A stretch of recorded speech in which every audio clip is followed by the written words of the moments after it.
SBT News no Digitalks 2023, agora com uma história interessantíssima do André Soler. Ele é cofundador do SP Invisível. Esse nome diz algo para você? Para mim, na hora. Será que são os invisíveis da sociedade? Aqueles que vivem à margem? Pessoas em situação de rua, por exemplo? E é isso mesmo. E aí por isso eu quero começar essa conversa, não falando sobre o negócio, mas sobre ele primeiro, na primeira pergunta pelo menos, para você entender como é que esse cara de 30 anos, de repente tem interesse por uma questão social. De onde é que surgiu? Bom, Pablo, é algo que aconteceu na minha vida, nas minhas descobertas, na minha curiosidade como empreendedor, né? Quando eu tinha 19 anos, um pastor da minha igreja propôs que a gente fotografasse tudo que era invisível na cidade de São Paulo. E aí eu ali com a minha câmera, mais alguns amigos, a gente saiu pela cidade para fotografar o que a gente achava que era invisível. E a gente encontrou muitas pessoas em situação de rua. Aquilo chama muito a nossa atenção e sozinho, cada um individualmente, acabou tirando foto de pelo menos uma pessoa em situação de rua. E aí veio essa indagação de quem são essas pessoas?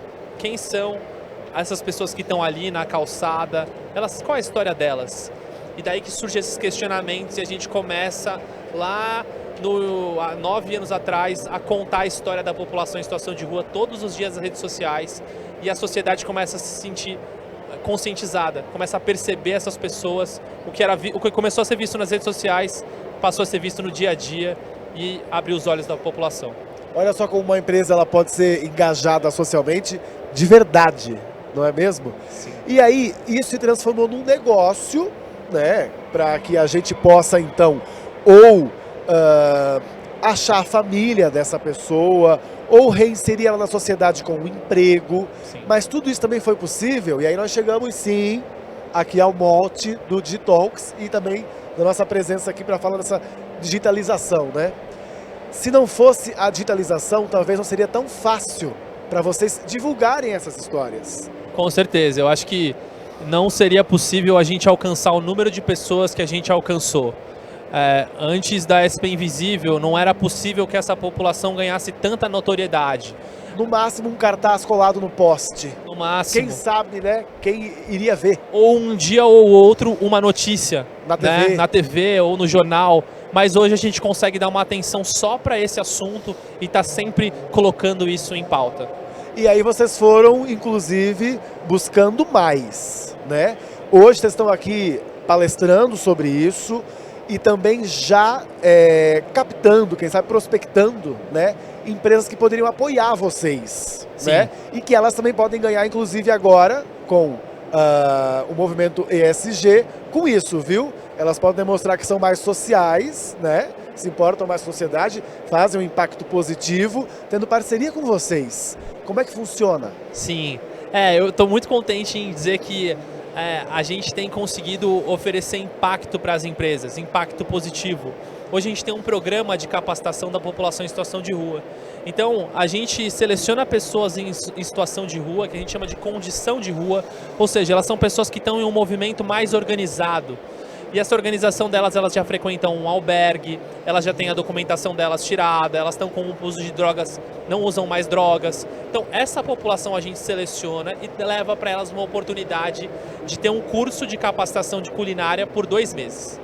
Nesses 2 meses, elas aprendem a cozinhar, a cortar, uma série de coisas. Mas o mais importante desse curso é essa pessoa conseguir reviver a autoestima dela.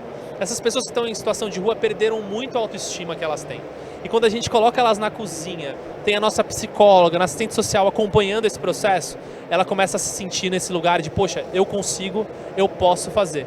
Então, a gente tem visto muito impacto na vida dessas pessoas. Depois desse curso de capacitação, as que estão preparadas, a gente tem essas empresas que elas empregam a população em situação de rua e participam desse movimento de impacto junto com a gente. E como é que estão nisso? Me dá números. Jornalista gosta de números. Boa, boa. Olha, nossa primeira turma, a gente teve 15 pessoas que iniciaram o curso, 12 pessoas que finalizaram o curso, 8 pessoas foram reinseridas no mercado de trabalho, elas estavam preparadas, proporcionou para elas um emprego. E dessas 8 pessoas, 4 já alugaram uma casa e estão morando por conta própria. Esse programa chama Jornada da Emancipação, porque essas pessoas elas têm que ganhar essa autonomia. Elas precisam ter liberdade. Então a gente não está ali para estar pagando o lugar que elas vão ficar, a gente não está ali para sonhar os próximos sonhos, a gente está ali para sonhar o primeiro sonho que vai fazer com que ela sonhe todos os sonhos que ela quiser dali para frente. Parabéns. Parabéns, André. Muito obrigado. Muito obrigado. Que a gente se veja aqui no Digitalks, né? E também aí na agenda de quem se importa com impacto positivo. Com certeza. Obrigado pela oportunidade. Valeu. Esse é o SBT News.